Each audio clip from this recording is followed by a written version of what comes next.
प्रधानमंत्री नरेंद्र मोदी ने आज मन की बात कार्यक्रम के 122वें एपिसोड में नैनीताल जिले में हल्द्वानी के रहने वाले जीवन जोशी के कार्यों का जिक्र किया।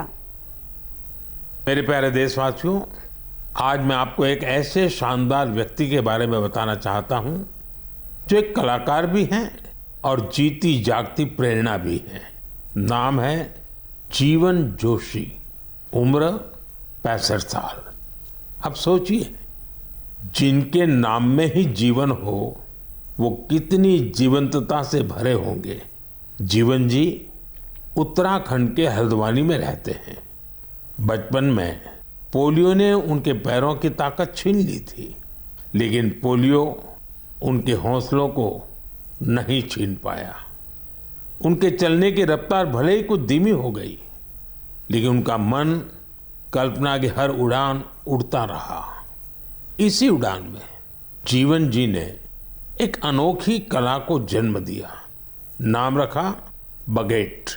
इसमें वो चीड़ के पेड़ों से गिरने वाली सूखी छाल से सुंदर कलाकृतियां बनाते हैं।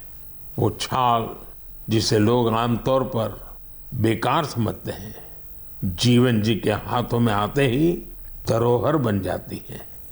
उनकी हर रचना में उत्तराखंड की मिट्टी की खुशबू होती है। कभी पहाड़ों के लोक वाद्य यंत्र, तो कभी लगता है जैसे पहाड़ों की आत्मा उस लकड़ी में समा गई हो। जीवन जी का काम सिर्फ कला नहीं, एक साधना है।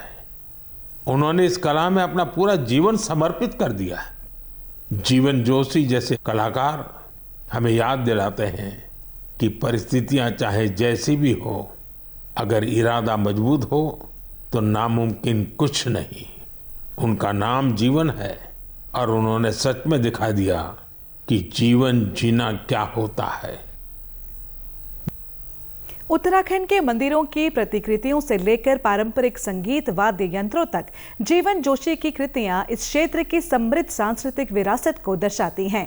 जीवन जोशी बताते हैं कि चीड़ की छाल को उसके लचीलेपन की वजह से विभिन्न आकार दिए जा सकते हैं। वे कहते हैं कि बचपन से ही पोलियोग्रस्त होने के बावजूद भी उन्होंने अपनी शारीरिक अक्षमता को कभी भी अपने काम के आड़े नहीं आने दिया।